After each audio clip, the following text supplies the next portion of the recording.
Joining us is Affirm founder and CEO Max Levchin. He was also one of the original co-founders of PayPal. Max, good to see you again. Thanks so much for joining us.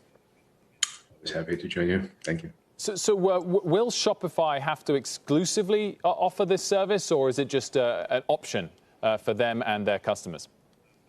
It's a very tightly integrated partnership where our product will be embedded directly into the platform, and merchants will be able to just flip a switch and go live and offer buy now, pay later product powered by us.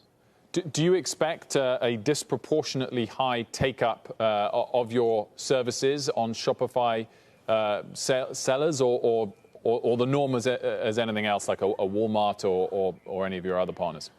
You know, we've seen unbelievable traction on Shopify already, and that was only through what Shopify calls an app integration, where merchants had to do a little bit of work, and it was not as intuitive as it can be. With this partnership, we expect massive uptake. We've seen incredible results for merchants that use our product, doubling of the average order value and increase in 40% of the conversions of the checkout. And so we know this product is literally helping things fly off the shelves, to sort of butcher the metaphor.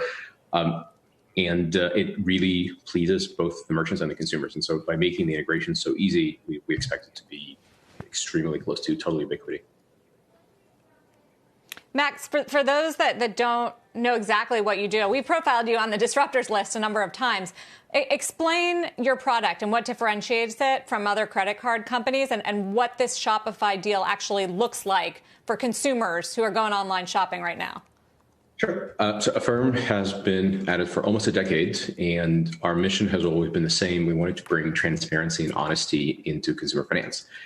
And frankly, it's easy to do that because majority of credit card companies do not provide transparency. Their business model is basically right there in their fine print. It is their business model. It's all about hidden charges and unexpected fees and late fee revenue and things like that. And we wanted to just throw that away and reinvent it from scratch. And so when you use Affirm, you find us at the point of sale, and many retailers now, and soon to be literally nearly 1 million, thanks to this amazing partnership that we just struck, where you will be able to choose Affirm between us and all the other payment types, like the Visa, MasterCard, of course, where unlike the other payment types, you know exactly what the price will be, you know exactly what the schedule will be. And it's a payment plan. You pay over as short as 6 weeks and as long as 3.5 years.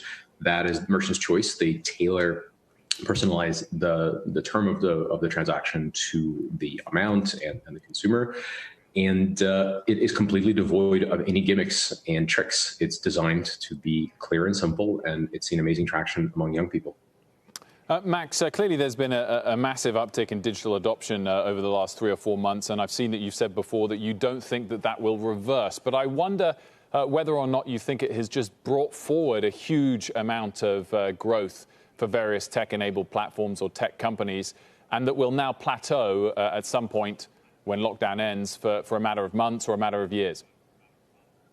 Absolutely. I'll contradict myself just from the last answer. So as I said, Affirm initially saw an enormous amount of traction with young people. The interesting thing is that this pandemic resulted in kind of a inadvertent bringing into the 21st century of all sorts of other demographics. My mom is 72 years old, and she's not exactly your typical online shopaholic, and she's suddenly surrounded by boxes that come in the mail, and that's how she gets just about everything she needs to get now.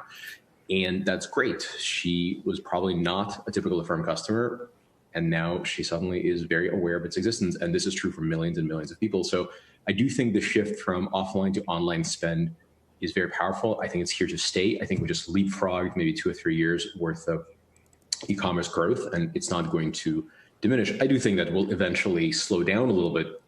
Just to give you a sense for the magnitude of this shift, we saw a quadrupling of demand in the first months of COVID as people were trying to set up their home offices and just make their home a little bit more livable because they realize they'll be stuck there in the long term. But I don't think the trend is going to reverse. I think even retailers that are traditionally very anchored to their real estate assets, their leases, their sort of showrooms, are now starting to think that they have to reinvent the experience. Your showroom may well become a warehouse. Maybe it's buy now and return in store, or buy online exchange in store or buy in store, return online. All these new models that are being tried have now been propelled to the primary model as opposed to something that they eventually have to get to. So how do you think about the winners? I mean, Amazon stock has been incredible during this pandemic and really up till now. What about everybody else? Based on the consumer buying habits you're seeing, who do you think is going to win? I think the biggest winners are the platforms. If you look at retailers writ large, those that are just starting out and saying, I have just a thing, people are going to need to buy it because they're stuck at home, and this is anything from utility to entertainment, or very large retailers that are saying, you know what, forget this replatforming idea. I'm not going to homebrew my own e-commerce platform and try to stitch it back to my old school warehouse system. I'm just going to go switch to something like Shopify. So I think writ large platforms, providers that enable merchants to serve customers where they are, which is online, are going to be huge winners. And on the consumer side, I may be preaching to my own choir, but I do believe the age of credit cards is rapidly coming to, I wouldn't call it an end, but a viable alternative in these buy now, pay later tools that are built around transparency and clarity and simplicity. It's no longer a niche. It's something that is massive and a real movement. We're seeing traction. And this new partnership is just confirmation that people want transparency in their payments. They don't want to pay late fees. They don't want to find that 0% isn't truly 0%, so on and so forth. And so I expect companies like Affirm to benefit tremendously from all this change. Max, thanks so much.